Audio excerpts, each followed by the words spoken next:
继续等来看这台湾文化界的大消息，这是台南上出名的小人乡，201公尺长的这个金灯殿的夜光灯呢，拢总是有108人要连续3天绕境，行上100公里来祈福。今仔日早起6点，因已经对这小人文化园区来出发，先去到金灯殿的领子，刷了才开始绕境，继续来看这公司台记台记者陈淑君甲王志光伫现场为咱掌握到的状况。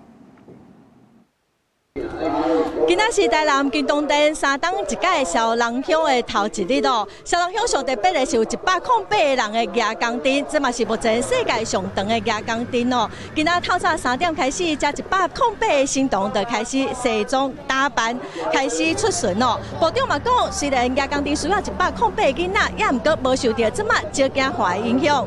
阮今年。 108个囡仔报名，1个月来就已经报完成啊！在去年的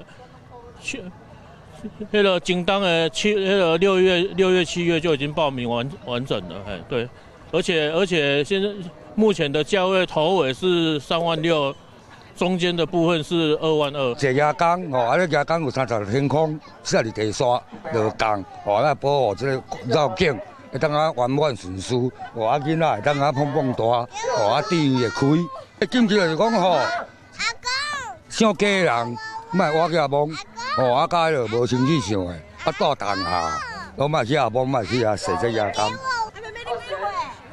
你几岁？啊，你坐迄个108人的夜光灯哦，全长有201公尺长哦，是目前金氏世界纪录。